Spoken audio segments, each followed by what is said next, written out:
বিরিয়ানি যদি বেশি মজা করে রান্না করতে চান তাহলে আমার মতো করে রান্না করুন, বিরিয়ানির স্বাদ দ্বিগুণ বেড়ে যাবে। আমি এখানে ছোট ছোট করে মাংস কেটে নিয়েছি। মাংসের সাথে যে চর্বি ছিল কিছু চর্বি ফেলে দিয়েছি, আর একটু একটু চর্বি মাংসের সাথে লেগেই আছে।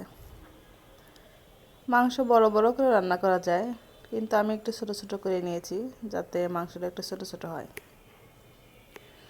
আমি এখানে দিয়ে দিলাম পেঁয়াজ কুচি, কাঁচামরিচ কুচি, তেজপাতা, এলাচ, দারচিনি, লবণ, হালকা একটু হলুদের গুঁড়ো দিয়েছি যাতে সামান্য একটু কালার হয়।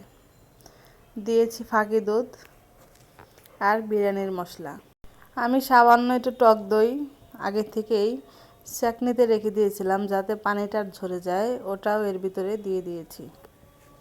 দিয়ে নাড়াচাড়া করে ভালোভাবে মিশিয়ে আমার হাতে যেহেতু সময় আছে আমি রেখে দিয়েছিলাম এভাবে আধা ঘন্টার মতো। তারপরে পানি দিয়ে এখন বসিয়ে দেব।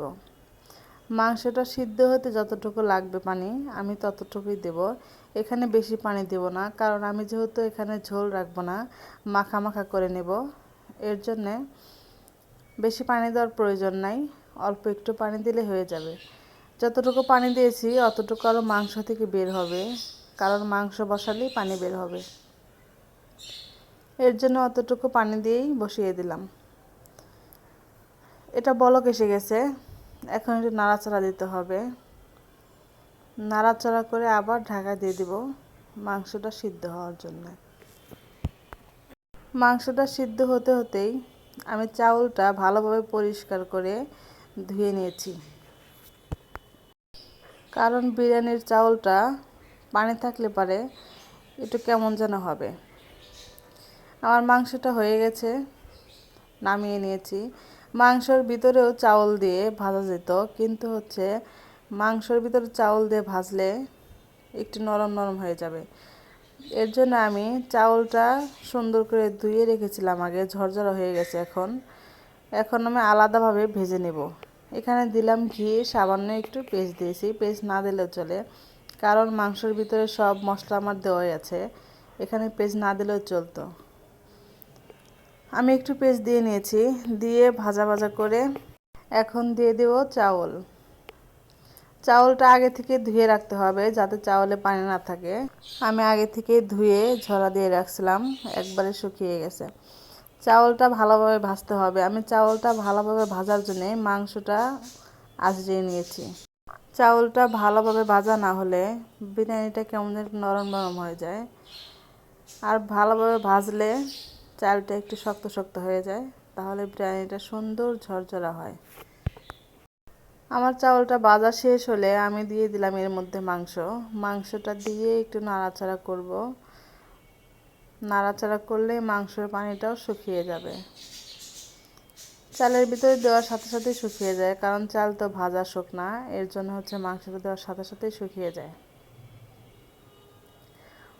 আমি আগে থেকে পানি বসিয়ে রাখছিলাম চুলায়, গরম পানি দিলে কি হবে, তাড়াতাড়ি হয়ে যাবে। আর বিরিয়ানির মধ্যে একটু হালকা গরম পানি দেওয়াই ভালো। ঠান্ডা পানি দিলে মাংসটা যেমন গরম হয়েছে, চালটাও গরম হয়ে গেছে, এর ভিতরে ঠান্ডা পানি দিলে স্বাদ নষ্ট হয়ে যাবে। তাই গরম পানি দিয়ে সবসময় রান্না করার চেষ্টা করতে হবে। আমি পরিমাণ মতো পানি দিয়ে নিয়েছি। আমি এখানে দিয়েছি 4-5টা কাঁচামরিচ। এখন দিব আলু বাখরা। আলু বাখরা দিলে বিরিয়ানি খেতে অনেক মজা লাগে, কারণ আলু বাখরা টক টক হয়। খাবার সময় এটা মুখে পড়লে খেতে অনেক মজা লাগে।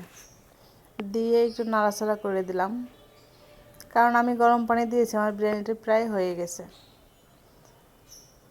নাড়াচাড়া দিয়ে একটু ঢাকা দিয়েছিলাম। এখন এই অবস্থা হয়েছে বিরিয়ানির, প্রায় হয়ে গেছে। এখন আমি কিছুক্ষণের জন্য ঢাকা দিয়ে রাখবো, তাতেই বিরিয়ানি রেডি হয়ে যাবে। অনেক সুন্দর হয়েছে বিরিয়ানিটা, ঝরঝরা হয়েছে। আমি আজকে বিরিয়ানিতে একটু মাংসটা বেশি করে দিয়েছি, কারণ মাংস না থাকলে বিরিয়ানি ভালো লাগে না। আমার বিরিয়ানি রেডি হয়ে গেছে, এবার খাওয়ার পালা। সবাই খেয়ে নিলেই দুপুরের খাবার দাবার শেষ। দুপুরের খাবার দাবার শেষ করে বিকেলে আসলাম ছাদে। ছাদে এসে অনেক সুন্দর সুন্দর দৃশ্য দেখতে পেলাম। ছাদে আসলে এইসব জায়গাগুলো অনেক ভালো লাগে। কিছু গাছ, কিছু বিল্ডিং, কিছু মাঠ, কিছু রাস্তা, এরকম জায়গা দেখলে আসলেও ভালো লাগে। গাছগুলো বড় বড় হয়ে গেছে, বিল্ডিংয়ের উপর দিয়ে উঠে গেছে। এরকম জায়গা একটু কমই দেখা যায়। যত দূর দেখা যাচ্ছে গাছ, বিল্ডিং, মাঠ সবই হচ্ছে সরকারি জায়গা। এর জন্য এরকম ফাঁকা জায়গা, কিছু বিল্ডিং, কিছু গাছ, কিছু মাঠ দেখা যাচ্ছে। না হলে এরকম জায়গা দেখা যায় না। ঢাকা শহরে দেখা যায় শুধু বিল্ডিং আর বিল্ডিং। এই জায়গাগুলো দেখলে অনেক ভালো লাগে। এর জন্যই মাঝে মাঝে ছাদে আসা হয়। এই মাঝখানের গাছগুলোতে এই জায়গার সৌন্দর্য বাড়িয়ে দিয়েছে।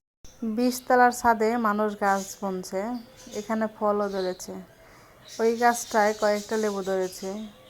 এই ছাদে বিভিন্ন গাছ আছে, কয়েক প্রকার গাছ আছে এই ছাদে।